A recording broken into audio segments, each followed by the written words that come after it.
1912, Oaxaca, el macabro caso de la joven que nunca salió del convento.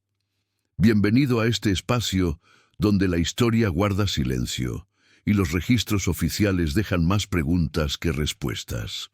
Antes de comenzar, te invito a escribir en los comentarios desde qué lugar nos estás escuchando y si este relato te encuentra de día o en plena noche. Nos interesa saber hasta dónde llegan estas historias y en qué momento del tiempo vuelven a cobrar vida.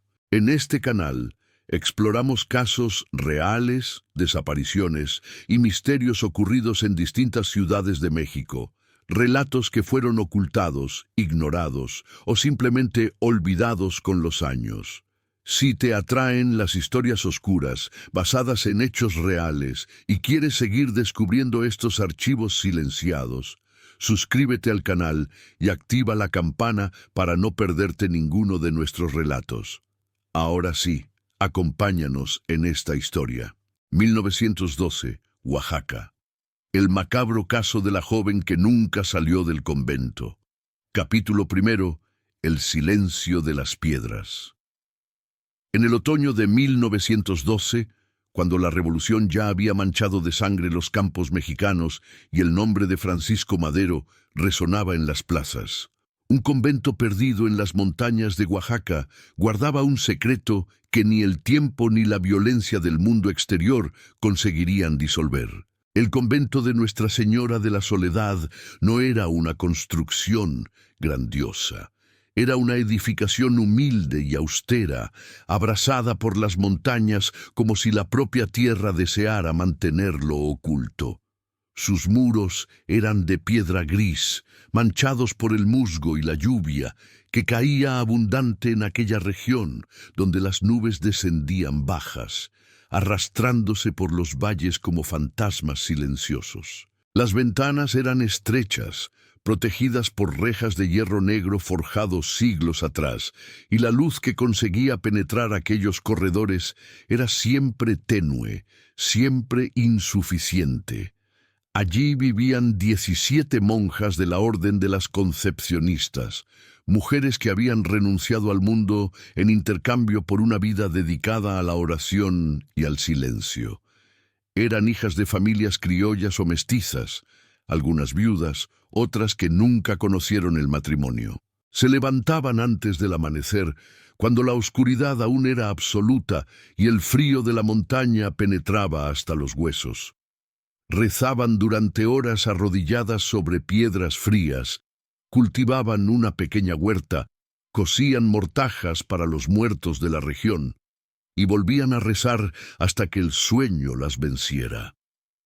La vida allí seguía el ritmo inmutable de los siglos. Las estaciones cambiaban, el mundo exterior convulsionaba con guerras y revoluciones, pero dentro de aquellas paredes el tiempo parecía haberse detenido en el siglo XVI.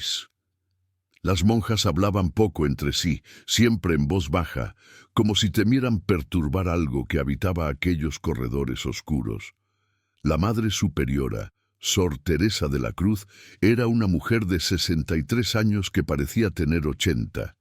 Su rostro era una red de arrugas profundas, marcas de décadas de ayuno y vigilia. Sus ojos, sin embargo, permanecían vivos, penetrantes, de un castaño casi negro capaz de leer los pensamientos de las novicias. Había entrado al convento a los 15 años, en 1864. Desde entonces, nunca había salido de aquellos muros. Conocía cada piedra suelta, cada mancha de humedad, cada crujido de las puertas antiguas. Y conocía los secretos que aquel lugar guardaba, secretos transmitidos de madre superiora en madre superiora, secretos que hacían parte de la historia de aquel sitio tanto como los propios ladrillos. Pero en septiembre de 1912, un secreto nuevo comenzó a formarse. Un secreto que aún no tenía nombre, que aún no podía ser comprendido, pero que ya lanzaba su sombra sobre aquellas mujeres dedicadas a Dios. Todo comenzó con la llegada de María Soledad Jiménez. Capítulo 2. La novicia de ojos tristes. María Soledad Jiménez tenía 19 años cuando cruzó por primera vez el portón de madera oscura del convento. Era una tarde de septiembre, el cielo cargado con nubes pesadas que anunciaban lluvia inminente. María llegó acompañada apenas por su tío paterno, don Ezequiel Jiménez, un hombre de 50 años con el rostro marcado por el sol, que sujetaba con fuerza el brazo de la sobrina como si temiera que pudiera huir. La joven vestía un traje simple de lana negra, sin ningún adorno, y sus cabellos castaños estaban recogidos en un moño apretado que dejaba ver su rostro pálido, de rasgos delicados, pero marcado por una tristeza que parecía habitar sus ojos como una niebla permanente. Esos ojos eran de un verde oscuro inusual, casi color musgo, y tenían una cualidad extraña que incomodaba a quien los miraba por demasiado tiempo.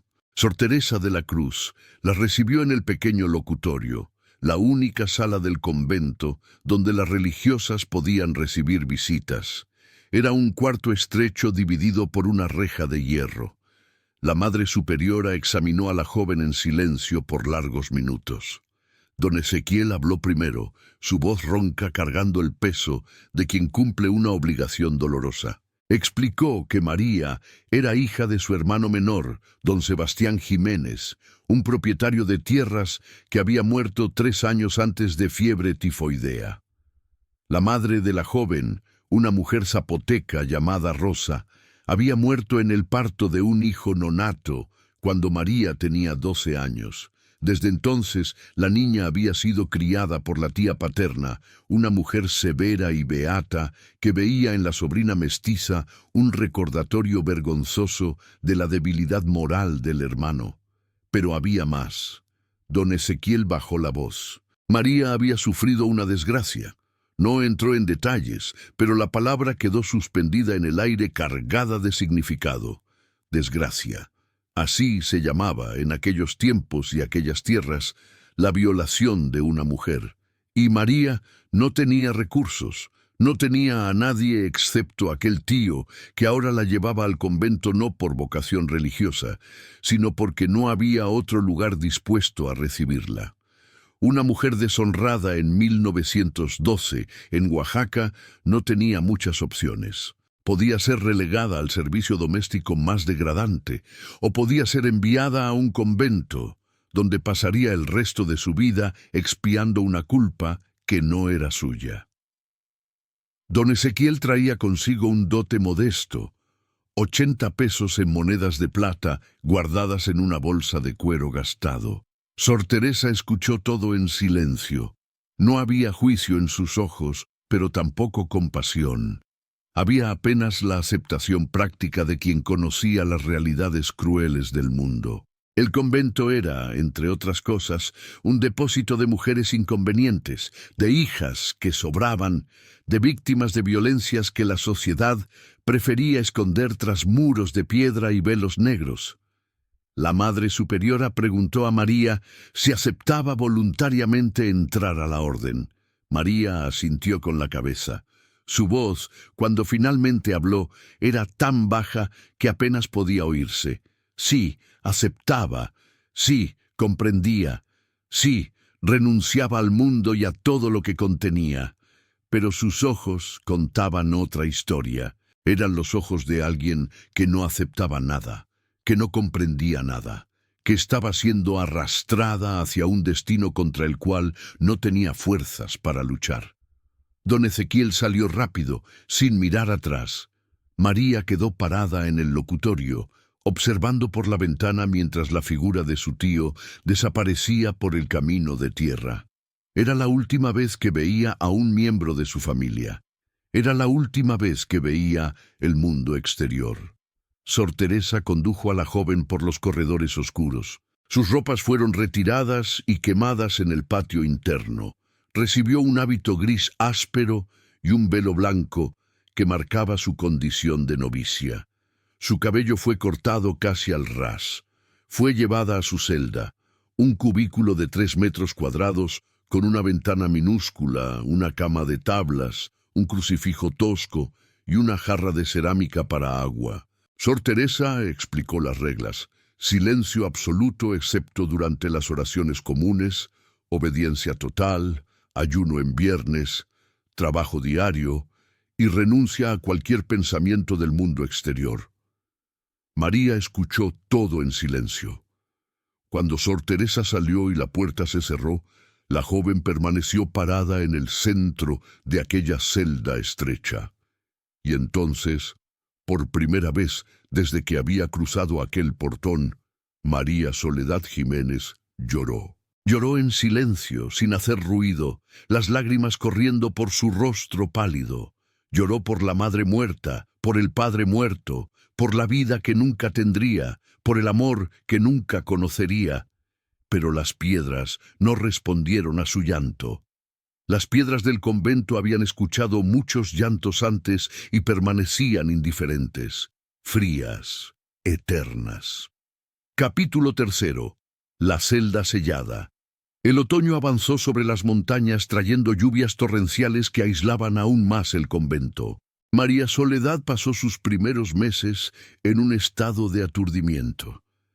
Se levantaba cuando la campana tocaba a las 4 de la mañana, bajaba a la capilla donde permanecía arrodillada durante horas, rezando oraciones cuyo significado no penetraba en su mente. Las otras monjas la observaban con curiosidad y desconfianza. Había Sor Guadalupe, gorda y de rostro enrojecido, responsable de la cocina. Había Sor Dolores, joven aún, con el rostro marcado por la viruela. Había Sor Inés, anciana de cabellos completamente blancos, que pasaba días enteros sentada mirando la nada con ojos lechosos, casi ciegos. Y había las otras, cada una con su historia no contada, todas presas en aquel lugar.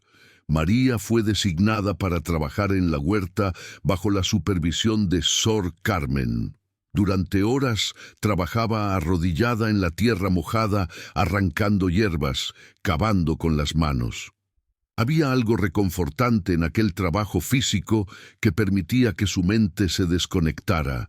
Las comidas eran servidas 2 veces al día, un caldo aguado con pedazos de pan duro por la mañana y una sopa de vegetales al anochecer. El hambre era constante.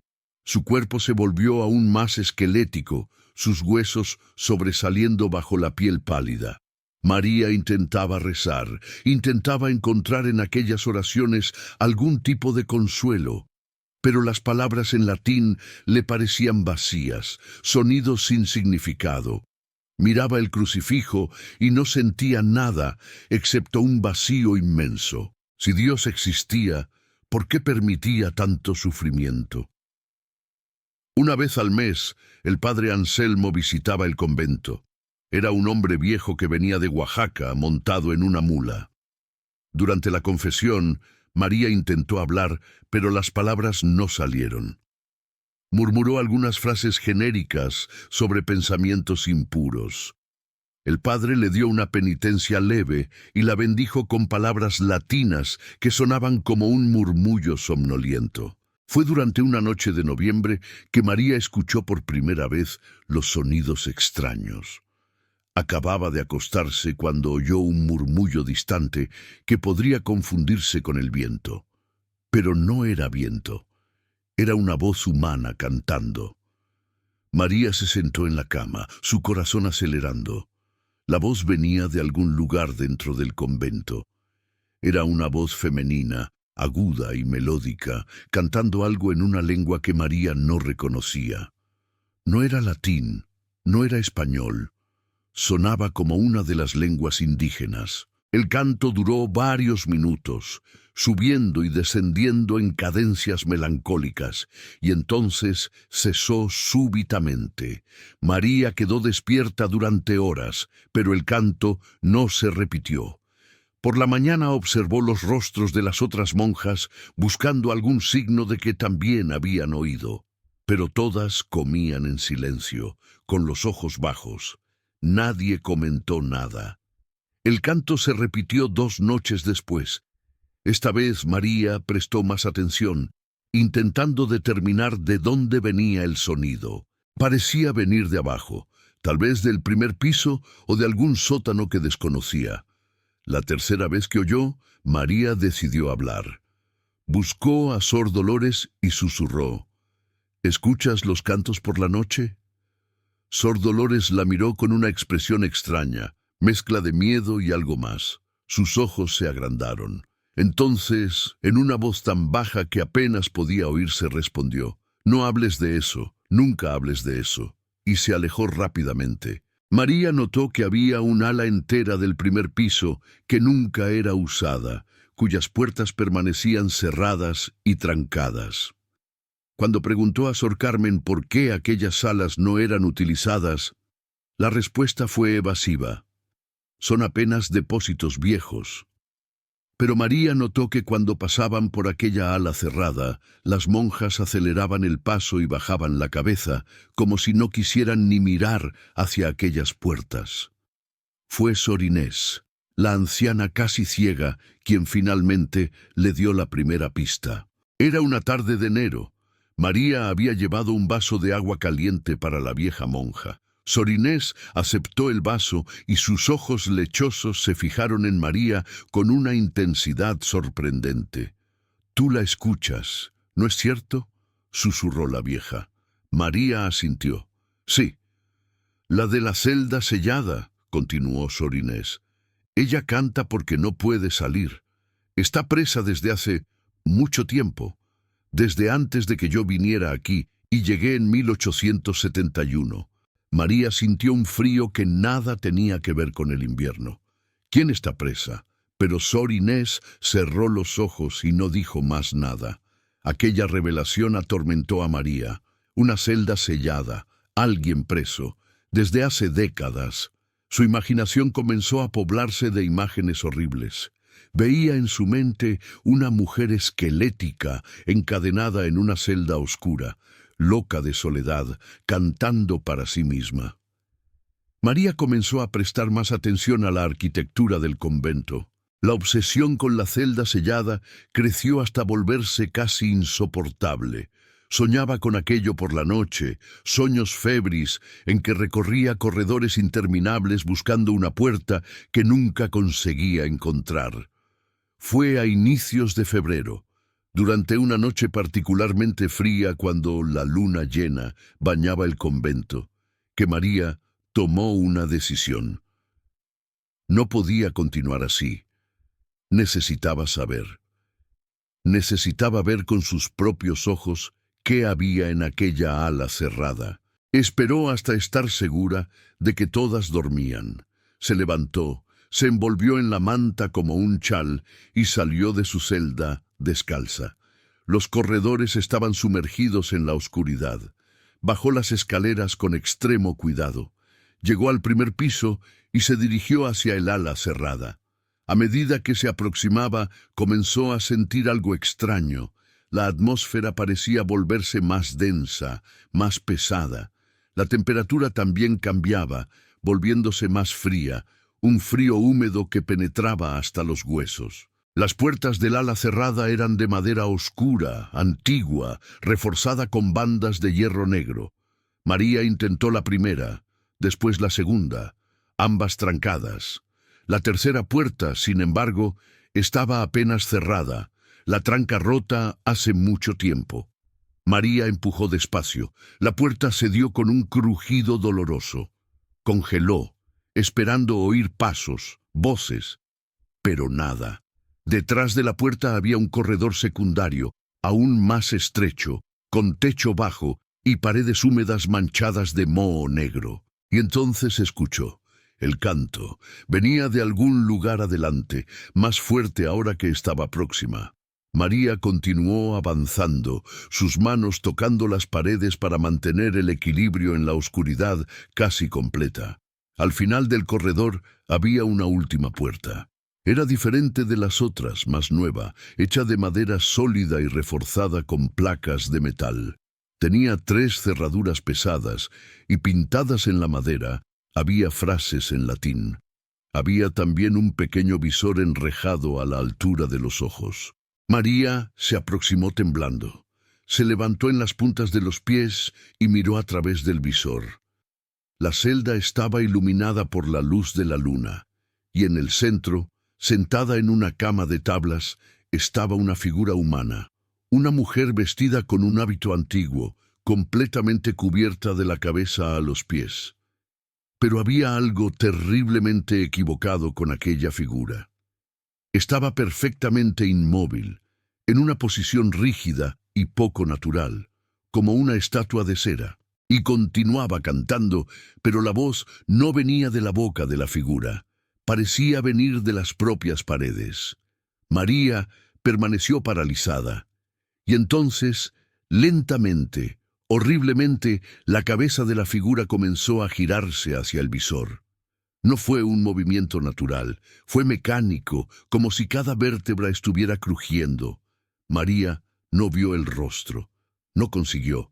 Se volteó y corrió, tropezando en la oscuridad, batiendo contra las paredes, no importándole el ruido que hacía, solo desesperada por huir. Subió las escaleras tambaleándose, corrió por el corredor superior, entró en su celda y trancó la puerta temblando violentamente. Se acurrucó en un rincón, abrazando sus rodillas, incapaz de formar pensamientos coherentes. El canto continuó por algún tiempo más, y después cesó abruptamente.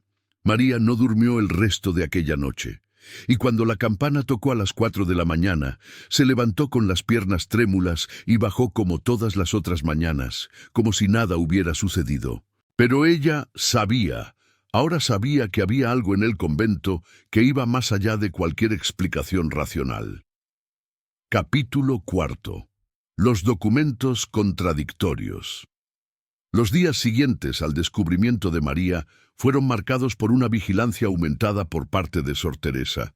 La Madre Superiora parecía haber desarrollado un sexto sentido para las transgresiones, y sus ojos penetrantes seguían a María con una intensidad que bordeaba la paranoia.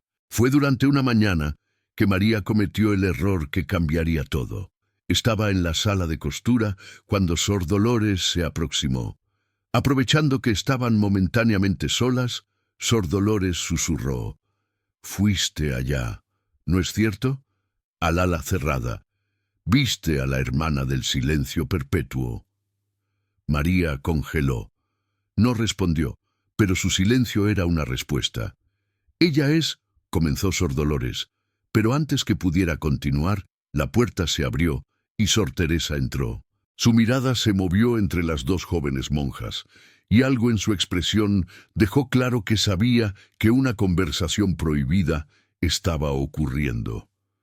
«Hermana María Soledad», dijo la Madre Superiora, su voz cortante, «venga conmigo». María siguió a Sor Teresa hasta el pequeño despacho que la Madre Superiora mantenía en el segundo piso. Por largos minutos no dijo nada, apenas observó a la joven monja. Finalmente habló. «Usted violó la regla del silencio. Más grave aún, entró en áreas prohibidas del convento durante la noche. Una sandalia fue encontrada en el corredor del ala este. Una sandalia que coincide exactamente con las que le fueron dadas». María bajó los ojos. «Usted vio cosas que no debería haber visto», continuó Sor Teresa, su voz bajando hasta volverse casi un susurro. «Pero ahora que vio, ahora que sabe, hay cosas que necesito contarle, no porque merezca saber, sino porque el silencio puede ser más peligroso que la verdad». Sor Teresa caminó hasta la ventana.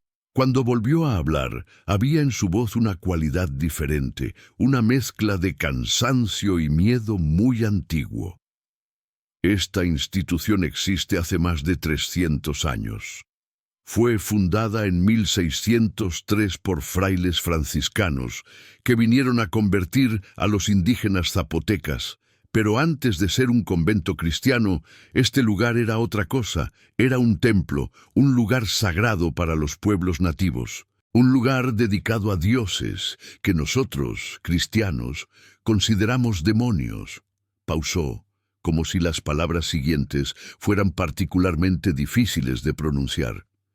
Cuando los franciscanos construyeron el convento sobre las ruinas del templo antiguo, creían que estaban santificando la tierra. Pero algunos lugares guardan memorias que no pueden ser borradas simplemente construyendo paredes cristianas sobre cimientos paganos. Sor Teresa se volvió y fijó sus ojos en María. En el año de 1628 aconteció algo terrible. Una de las novicias, una joven zapoteca llamada Ixchel, que había sido bautizada como María de los Ángeles, comenzó a exhibir comportamientos extraños. Cantaba en su lengua nativa durante las oraciones, entraba en trances y afirmaba ver visiones de dioses antiguos que exigían sacrificios. La Madre Superiora consultó al obispo de Oaxaca. Fue realizado un exorcismo que duró 3 días, pero en vez de expulsar lo que poseía a la joven monja, el ritual pareció empeorar la situación. María de los Ángeles se volvió violenta y en determinado momento, en presencia de múltiples testigos, sus facciones cambiaron, transformándose en algo que no era humano. Sor Teresa hizo una pausa. El obispo ordenó que fuera mantenida en aislamiento perpetuo, en una celda especialmente preparada con símbolos de protección. Ella debería permanecer allí, en silencio forzado, alimentada a través de un pequeño orificio, sin nunca más tener contacto con otro ser humano. Era considerada una sentencia más misericordiosa que la hoguera. Pero eso fue hace casi 300 años, dijo María. ¿Cómo puede estar todavía ahí? Exactamente, respondió Sor Teresa, y había en su mirada algo que heló la sangre de María. Nadie vive tanto tiempo, y sin embargo, ella todavía está ahí. Sor Teresa se movió hasta el estante y sacó un libro antiguo, encuadernado en cuero oscuro. Lo abrió con cuidado y lo mostró a María. Estos son los registros oficiales del convento. Mire aquí. María leyó con dificultad la caligrafía antigua. En este año de Nuestro Señor de 1628, la novicia María de los Ángeles demostró signos inequívocos de posesión demoníaca. Después de exorcismo realizado y constatada la imposibilidad de expulsión completa de las entidades que la habitan, fue determinado su confinamiento perpetuo. Sor Teresa pasó varias páginas mostrando entradas de décadas posteriores. 1650. La prisionera continúa en su celda, no acepta alimento pero permanece viva. 1673. Tentativa de abertura de la celda revocada cuando la mera aproximación causó enfermedades súbitas. 1729. Nuevo exorcismo realizado a través de la puerta sellada, sin éxito. Obispo ordena que la celda nunca más sea abierta. Las entradas continuaban, siglo tras siglo. La última era reciente, de la propia mano de Sor Teresa. 1912. Los cantos continúan, la presencia permanece, aguardamos la voluntad de Dios. María se alejó del libro. Esto no puede ser verdad. Es imposible. ¿Racional? Sor Teresa rió amargamente. Cree que no buscamos explicaciones racionales. Pero la verdad es esta. Hay cosas en este mundo que no pueden ser explicadas por la razón. Hay lugares donde la línea entre lo sagrado y lo profano es demasiado tenue. La Madre Superiora cerró el libro pesadamente. Y ahora usted sabe, está cargando ese conocimiento y no puede deshacerlo. Este secreto es mantenido no por crueldad, sino por necesidad. Si el mundo exterior supiera, este convento sería destruido, y la cosa que habita aquella celda sería libertada. ¿Libertada para dónde?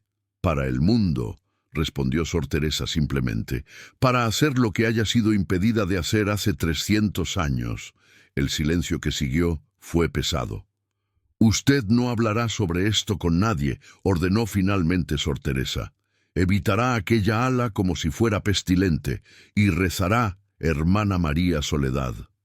porque ahora usted hace parte de aquellas que guardan este lugar. María fue dispensada, tambaleándose de vuelta a sus quehaceres como una sonámbula. Pero algo fundamental había cambiado. El convento no era más apenas una prisión. Era un sarcófago vivo, manteniendo aprisionada una cosa que no debería existir.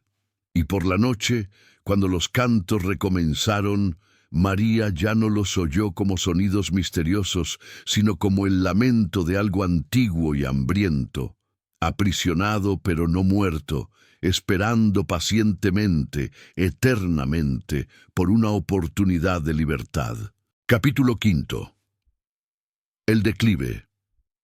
Los meses siguientes presenciaron una transformación gradual pero inexorable en María Soledad. La joven que había llegado al convento en septiembre, ya marcada por la tristeza, comenzó a marchitarse de manera que preocupaba hasta a las monjas más endurecidas. María comía cada vez menos, su cuerpo, ya esbelto al extremo, se volvió prácticamente esquelético. Los huesos de sus manos sobresalían bajo la piel translúcida como ramas de árbol muerto, y su rostro adquirió aquella apariencia de calavera que caracteriza los estadios avanzados de inanición. Pero no era apenas el cuerpo que se marchitaba. La mente de María también parecía desintegrarse lentamente. Durante las oraciones frecuentemente perdía el hilo de las palabras, quedando con el rosario parado entre los dedos, mirando fijamente a la nada. En el trabajo de costura comenzó a cometer errores, puntadas torcidas, líneas olvidadas, tela rasgada accidentalmente. Las otras monjas comenzaron a evitarla más de lo que ya se evitaban entre sí.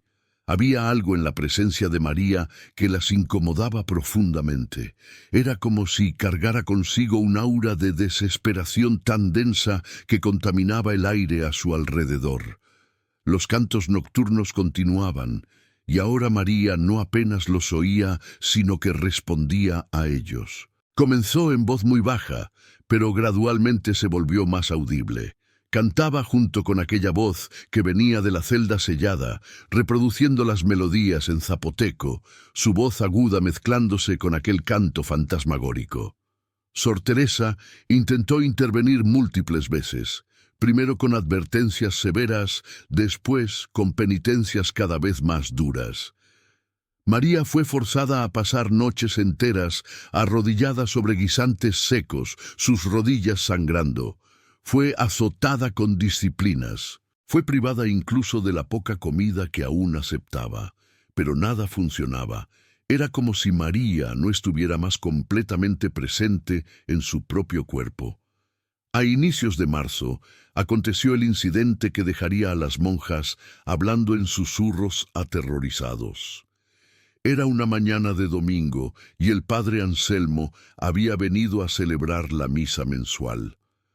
Las monjas estaban reunidas en la capilla cuando María, que estaba en la última fila, repentinamente se levantó en medio de la consagración. Caminó hasta el altar con pasos que parecían no pertenecer a ella, mecánicos y rígidos.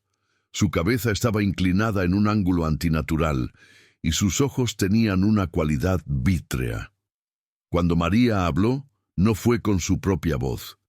Fue con algo más profundo, más antiguo, que parecía venir no de su garganta, sino de algún lugar dentro de su pecho.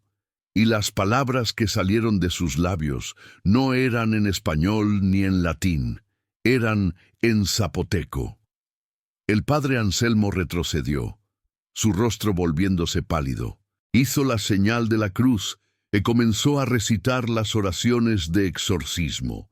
Las otras monjas también retrocedieron, algunas corriendo fuera de la capilla en pánico. María comenzó a reír. No era una risa humana, era algo agudo y disonante que resonaba por las paredes como el sonido de vidrio quebrándose.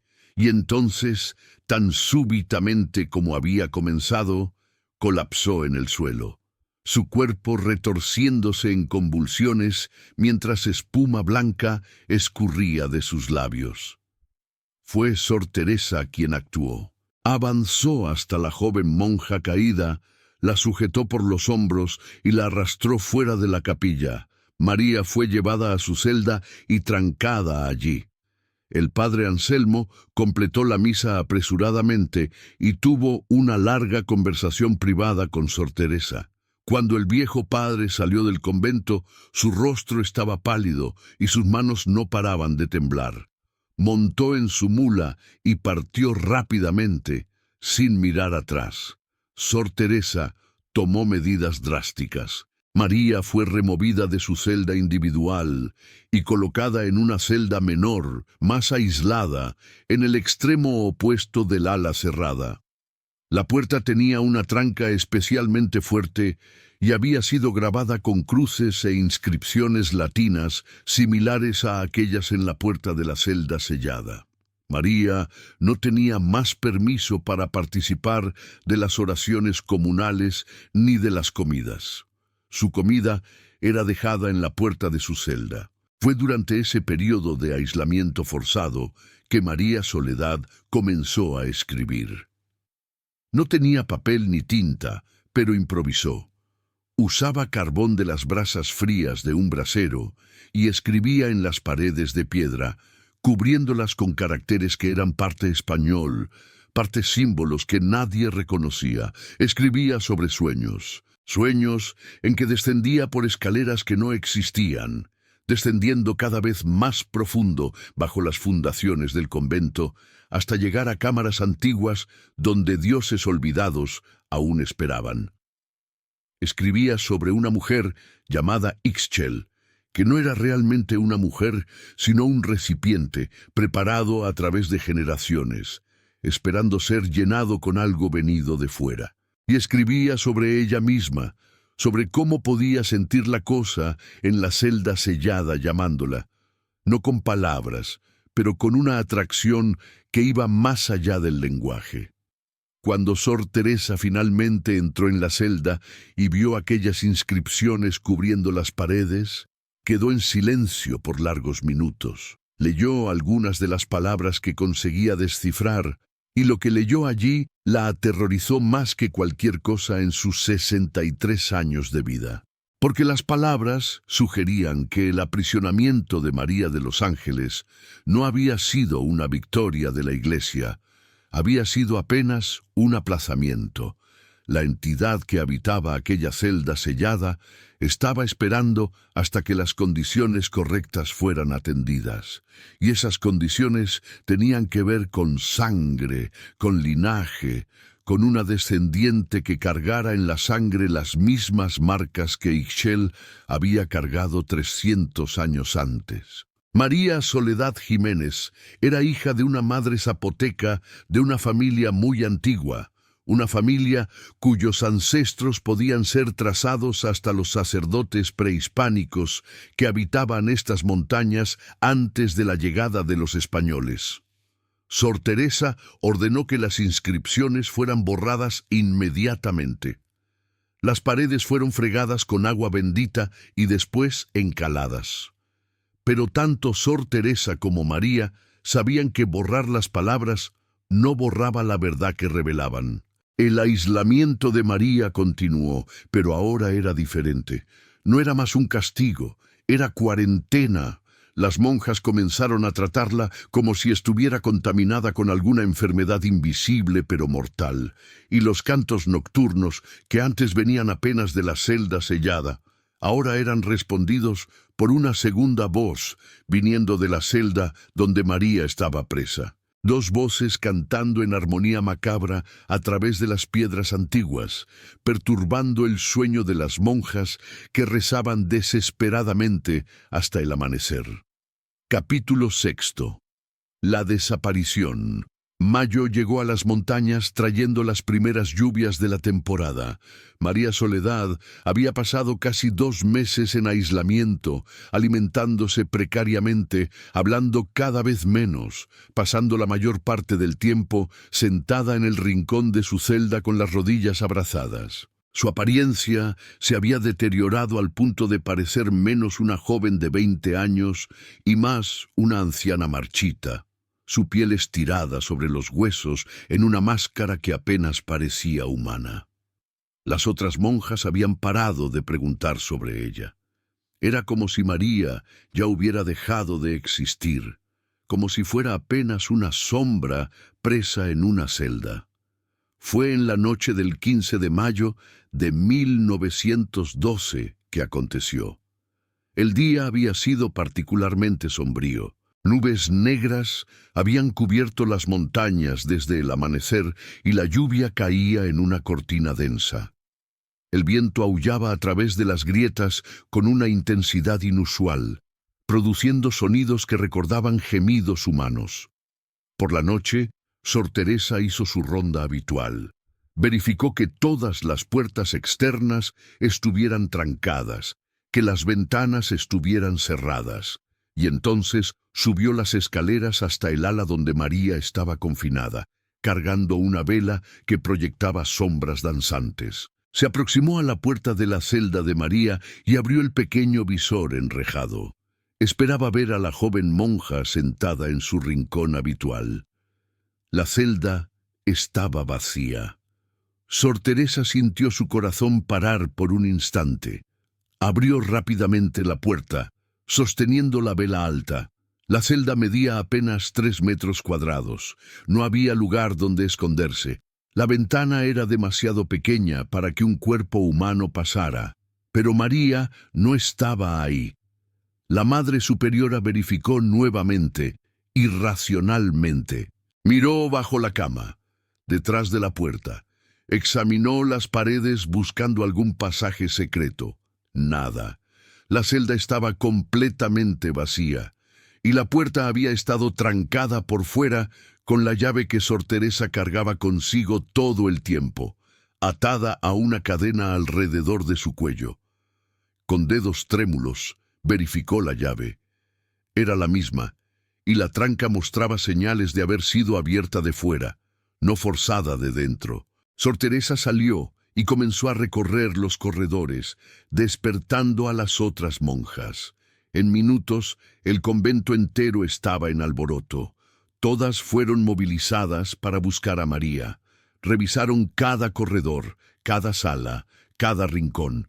La tormenta afuera hacía imposible buscar en los terrenos externos, pero aún así enviaron 2 monjas para verificar la huerta, el patio. Nada. María Soledad Jiménez había simplemente desaparecido, disolviéndose en el aire como un fantasma. Las monjas se reunieron en la capilla y rezaron hasta el amanecer, pero sus oraciones no eran apenas por María, eran por ellas mismas, porque todas sentían que algo fundamental había cambiado, que un equilibrio mantenido por siglos había sido perturbado. Cuando el amanecer llegó, la tormenta había amainado. Sor Teresa, que no había dormido, decidió hacer ella misma algo que no hacía hace muchos años. Decidió verificar la celda sellada. Bajó las escaleras, atravesó los corredores, hasta llegar a la entrada del ala cerrada. Su mano temblaba mientras sostenía la vela. Empujó la puerta quebrada y avanzó por el corredor secundario hasta llegar a la última puerta. Se levantó en las puntas de los pies y miró a través del visor enrejado. La celda más allá estaba como siempre, vacía excepto por la cama de tablas y la figura sentada sobre ella. Aquella figura vestida en un hábito antiguo, inmóvil como una estatua. Pero algo estaba diferente. Sor Teresa miró con más atención y entonces vio. Había 2 figuras ahora. La figura original permanecía sentada en su posición familiar, pero a su lado, también sentada en la cama, también completamente inmóvil, estaba otra figura vestida en el hábito gris de las novicias. María Soledad Jiménez estaba dentro de la celda sellada. Sor Teresa retrocedió tambaleándose, la vela escurriéndose de sus dedos entumecidos y cayendo al suelo, donde se apagó, dejándola en la oscuridad. Un grito subió en su garganta, pero no consiguió salir. Corrió. Corrió con una agilidad que no demostraba hace décadas, tropezando en las piedras, batiendo contra las paredes, desesperada por salir de aquel corredor. Emergió en el área principal y colapsó de rodillas, respirando pesadamente, su rostro pálido como cera. Las otras monjas corrieron hasta ella, pero Sor Teresa no conseguía hablar. Apenas apuntaba hacia el ala cerrada, su dedo temblando. Fue Sor Carmen quien finalmente tuvo coraje de ir a verificar. Llevó consigo a otras 2 monjas, ambas cargando cruces y recitando oraciones en voz alta. Bajaron al ala cerrada, recorrieron aquel corredor maldito y miraron a través del visor. Y confirmaron. Había 2 figuras en la celda. María Soledad estaba ahí, sentada al lado de la cosa que había sido Ixchel hace 300 años. Ambas perfectamente inmóviles, ambas con la misma rigidez antinatural. ¿Cómo había entrado María en una celda sellada con 3 cerraduras cuyas llaves permanecían guardadas hace siglos? ¿Cómo había atravesado aquella puerta sólida sin dejar marca de forzamiento? Eran preguntas para las cuales no había respuesta. Sor Teresa, cuando finalmente recuperó su voz, tomó una decisión. Reunió a todas las monjas y habló con una voz que intentaba sonar firme, pero que temblaba perceptiblemente. Lo que aconteció aquí nunca debe ser revelado al mundo exterior. María Soledad Jiménez salió del convento durante la tormenta, aprovechándose de alguna falla en la seguridad que no percibimos. Ella huyó hacia las montañas. Eso es lo que diremos si alguien pregunta. Pero todas sabían que era mentira. María no había huido. María estaba exactamente donde algo quería que estuviera. Y aquella noche, cuando la luna llena emergió de detrás de las nubes dispersas, el canto que resonó por los corredores del convento no era más apenas una voz. Eran 2 voces cantando en perfecta armonía, 2 voces que parecían estar fundiéndose lentamente en una sola. 2 voces que prometían que aquel aprisionamiento de 300 años estaba llegando a su fin. Capítulo final. El olvido. Los registros oficiales de la diócesis de Oaxaca son lacónicos en sus menciones al convento de Nuestra Señora de la Soledad después de septiembre de 1912. Hay una entrada en octubre mencionando que el padre Miguel relató condiciones preocupantes de salud entre las monjas. Una entrada en noviembre nota que una comisión fue enviada. Y una entrada final en diciembre declara que el convento fue oficialmente cerrado debido a condiciones insalubres y ocurrencias perturbadoras. Lo que exactamente aconteció cuando aquella comisión llegó nunca fue registrado oficialmente. Pero hay rumores, susurros, que circularon entre el clero de Oaxaca por años. Dicen que cuando la comisión llegó, encontró apenas 5 monjas aún vivas. Sor Teresa estaba entre ellas, pero había envejecido terriblemente, sus cabellos completamente blancos, su cuerpo encogido. Las otras 4 estaban en condición similar, esqueléticas, pálidas, más muertas que vivas. Dicen que la comisión insistió en hacer una inspección completa, incluyendo las áreas que Sor Teresa intentó desesperadamente mantenerlos lejos. Cuando forzaron la entrada en el ala cerrada y bajaron aquel corredor hasta la puerta sellada, la encontraron abierta. Las 3 cerraduras habían sido forzadas de dentro, la madera sólida, agrietada y astillada, como si algo de fuerza sobrehumana hubiera roto a través de ella. La celda más allá estaba vacía. No había señal de las 2 figuras que supuestamente habían estado ahí. Había apenas marcas en las paredes, arañazos profundos en la piedra, como si hubieran sido hechos por garras, y manchas oscuras en el suelo que podrían ser sangre o algo más antiguo. Y había un olor indescriptible de descomposición y de algo más antiguo, algo que hacía a los hombres de la comisión cubrir sus bocas, algo que parecía penetrar no apenas en los pulmones, sino en la propia alma. Sor Teresa, cuando interrogada, Se rehusó a hablar sobre lo que había acontecido. Simplemente repetía: ellas se fueron, consiguieron lo que querían, ahora están sueltas. O cuando presionada para explicar quiénes eran ellas, la Madre Superiora apenas cerró los ojos y balanceó la cabeza, lágrimas silenciosas escurriendo por sus mejillas arrugadas. El convento fue oficialmente abandonado en diciembre de 1912. Las 5 monjas sobrevivientes fueron transferidas a otros conventos en diferentes partes de México, separadas unas de otras por decisión expresa del obispo. Sor Teresa de la Cruz fue enviada a un pequeño convento en Veracruz, donde vivió más 5 años en silencio casi completo. Murió en 1917, y sus últimas palabras fueron simplemente: fallé. Dios me perdone, fallé. El convento de Nuestra Señora de la Soledad permaneció abandonado por décadas. La naturaleza lentamente reclamó el lugar. Hiedras treparon por las paredes, el techo comenzó a desmoronarse, las puertas se pudrieron. Los habitantes locales evitaban el lugar, contando historias sobre luces extrañas vistas en las ventanas vacías durante las noches de luna llena, sobre cantos oídos viniendo de las ruinas. En 1953, el gobierno mexicano demolió oficialmente lo que restaba de la estructura. Las piedras fueron dispersadas, algunas usadas en construcciones locales, otras dejadas para pudrirse en las montañas. El local donde el convento quedaba es hoy un terreno vacío, cubierto de vegetación salvaje.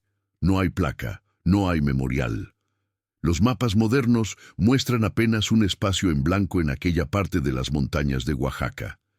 Pero los habitantes más viejos de la región aún se acuerdan. Aún cuentan historias, generalmente en voz baja. Historias sobre el convento maldito donde monjas desaparecían sin dejar rastro. Historias sobre una celda sellada que guardaba algo anterior a los conquistadores españoles, algo que los pueblos indígenas antiguos habían aprisionado y que los cristianos inadvertidamente libertaron. Y hay otras historias más recientes, sobre mujeres en las montañas de Oaxaca que ocasionalmente relatan visiones de 3 figuras femeninas caminando por los valles durante las noches de luna llena. Mujeres que después de esas visiones comienzan a cantar en zapoteco antiguo sin nunca haber aprendido la lengua. Mujeres que desaparecen sin explicación, dejando atrás apenas familias desesperadas y preguntas sin respuesta. La Iglesia Católica niega oficialmente que cualquier cosa inusual haya acontecido en el convento de Nuestra Señora de la Soledad. Los registros fueron sellados o destruidos. Los testimonios fueron suprimidos. La historia oficial es simplemente que un convento pequeño y aislado fue cerrado por razones administrativas a inicios del siglo XX. Pero aquellos que conocen las verdaderas historias de las montañas de Oaxaca, aquellos que aún oyen a los ancianos hablando en las lenguas antiguas sobre los dioses que nunca fueron completamente derrotados, saben mejor. Saben que hay lugares en este mundo donde lo antiguo nunca muere completamente, donde las fronteras entre mundos son demasiado tenues, donde cosas que deberían permanecer aprisionadas a veces encuentran sus caminos hacia la libertad. Y saben que María Soledad Jiménez, la joven de ojos tristes que entró en aquel convento en septiembre de 1912, buscando apenas un lugar para morir en paz, se volvió parte de algo mucho mayor y mucho más terrible de lo que jamás podría haber imaginado. Su nombre fue olvidado, su tumba nunca existió, no hay registro oficial de que siquiera vivió, pero en noches de luna llena, cuando el viento sopla frío, viniendo de las montañas, algunas personas aún afirman oír cantos distantes en una lengua que no reconocen, y se preguntan si aquellas voces pertenecen a los muertos o a algo que está más allá de la propia muerte. Y así termina la historia del convento de Nuestra Señora de la Soledad, un lugar que ya no existe excepto en la memoria y en las pesadillas, donde una joven desapareció no apenas de la vida, sino de la propia historia, dejando atrás apenas sombras y susurros y una pregunta que nunca puede ser respondida. ¿Qué acontece cuando aquello que fue mantenido aprisionado por siglos finalmente se liberta? La respuesta, si es que existe una, permanece oculta en las montañas silenciosas de Oaxaca, donde las piedras antiguas guardan sus secretos y donde el pasado nunca está tan distante como nos gustaría creer. Si te gustó esta historia y no quieres perderte los secretos que aún guardan los estados de la República, suscríbete al canal y activa la campanita para no perderte ninguno de nuestros relatos.